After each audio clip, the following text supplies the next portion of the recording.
Yes, but also no. It depends. If your setup looks like this, yes. But if your setup looks like this, maybe. The N64 is old as dirt now, which means it's becoming increasingly hard to play it on modern displays, especially considering the fact that they don't make TVs with composite or S-video inputs anymore. So more than likely, you'll need a converter or upscaler of some sort to even get a picture out of this relic. There are some really good upscalers out there that could solve this issue, like a RetroTink or an OSSC, but they can be pricey. On the other hand, you could hunt down an older HD TV that does still have analog inputs.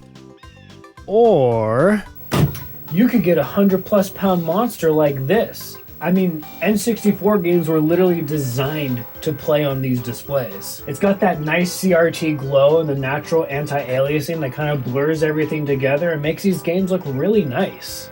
And it's nice and staticky too. And while I do love playing my N64 games on this setup, I do realize that I am not normal. Normal people usually only have one setup to play all of their games, and that usually only includes one display or TV. So what am I getting at here? I wanted to sort of highlight some of the common issues with playing N64 games in 2026. It's a tough life for us retro gamers out here. Now, this might be a controversial take, but I think the Analogue 3D solves a lot of these issues. With an asterisk, don't forget the asterisk. Some of you watching might disagree with me on this, and that's okay. But let me show you what I mean. Yes, the Analogue 3D is expensive, especially if you bought one of the $300 fantastic colors like I did. I like red. Okay? The base Analogue 3D is currently $270, and then if you want one of the 8-bit Do controllers, it'll be an extra $40. That's $310 just to play some old-ass games that I could just emulate. Emulation is a whole other ballgame, we'll mention it later. But anyways, that seems like a lot for an N64 in 2026. But the build quality does feel premium. It plays N64 games, has an HDMI port, outputs 4K, has USB-C power, and works with both original controllers as well as the new 8-bit Do ones. And that's not even to mention the plethora of software features this thing has, like CRT filters and overclocking. The Analogue 3D does have a lot of really cool features that I do think make it worth its price point. It also makes it very convenient to play your fossilized N64 collection. You can also get your EverDrive to work on it now. But now, let's try to get similar results to the Analogue 3D with real hardware on a modern display. Let's start with the console itself. I have this cool jungle green N64, but you don't need a special edition or anything. You could pick yourself up a normal charcoal N64 console on eBay for around $100. So let's just stick with that price point. Now, as I mentioned before, we need a way to plug the N64 into a modern display. To achieve similar results to the Analogue 3D, we'll need a line doubler or an upscaler of some kind. I opted for an OSSC because that's just what I have. It's also a little cheaper than buying a RetroTink. The OSSC is open source, so there's not one place to go and buy it. Altogether, mine costs around $220, but I also opted to get the add-on board, which allows for S-video and composite. To get picture quality that's nearly on par with the Analogue 3D, you don't really need the add-on board. So that brings the price down to around $150 for the OSSC. What you will need is a soldering iron, and some soldering skills, as well as a $20 RGB mod kit for your N64. These cheaper RGB mod kits don't work on later revisions of N64 consoles, but there are more expensive ones that do. My friend James modded my console for me, so I unfortunately can't speak from experience with this. I do know my original board that was in this jungle green N64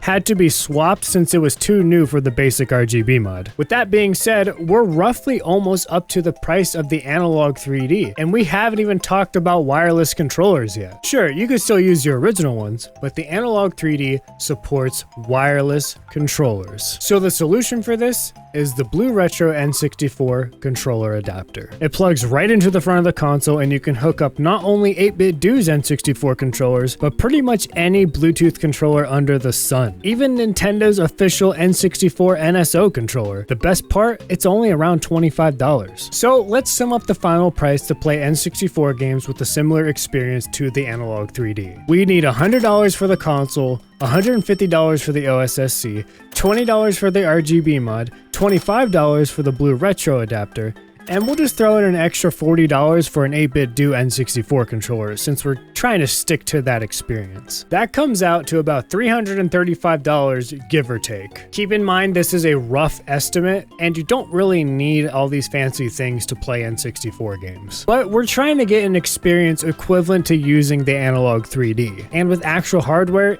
it can be more expensive. So here are some comparisons with the N64 using all this junk and the Analogue 3D. Starting off with Mario 64, you can see that you can get pretty close to Analogue 3D levels of video quality with an original N64. The overall image is slightly crisper on the Analogue 3D, especially the text and the HUD elements. Dear Mario, please come to the castle. I have baked a cake for you. Yours truly, Princess Toadstool. Peach.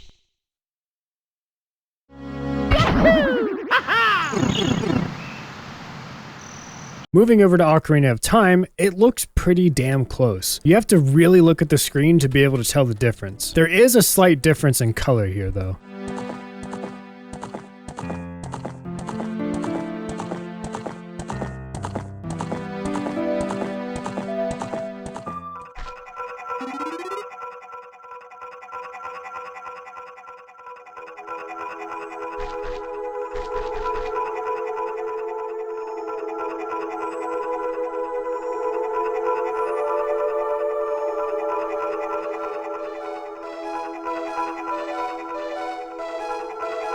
Here's an oddball of sorts, Dobutsu no Mori, aka the original Animal Crossing. This one also looks extremely close, just some ever so slightly differences in color. It seems like that's a recurring theme in these tests.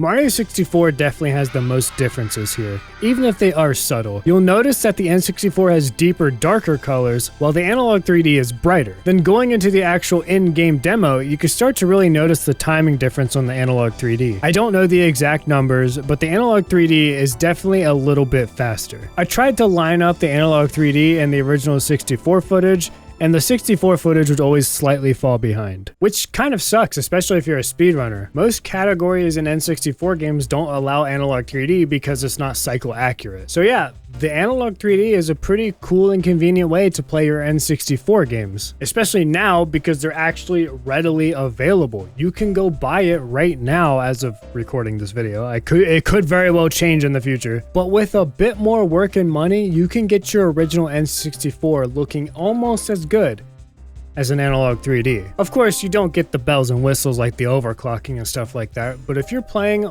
original cartridges, I'm willing to bet you're not as interested in this feature. I mean, don't get me wrong, it is a really cool feature. Just don't look at the amount of cables coming from your N64 if you decide to go this route. But what about emulation? Emulation is great. Just go do that. I mean, this stuff is expensive, whether you get an actual console or an Analogue 3D. If you're just looking to play the game and don't care how you're experiencing it, or you don't care about collecting, emulation is fantastic. There's so many options. It just takes a bit of work to set up, and then, you know, getting your games. So yes, the Analogue 3D can replace your N64 in a lot of ways, but it also can't, especially if you play on a CRT. I do wish this thing had some sort of analog output. Imagine hooking this up to a CRT. Wait. Oh my god, it's so cursed. Anyways, I'm going to go play Buck Bumble for 24 hours straight. Bye. Bum to the bump to the bump to the bass. Bum to the bump to the bumper. Bum to the bump to the bump to the bass. Bum to the bump to the bumper. Bum to the bump to the bump to the bass. Bum to the bump to the bumper. Bum to the bump to the bump to the bass. Bum to the bump to the bumper. Bump to the boot to the boot to the boot boot. Bump to the bass to the bass bass. Bump to the boot.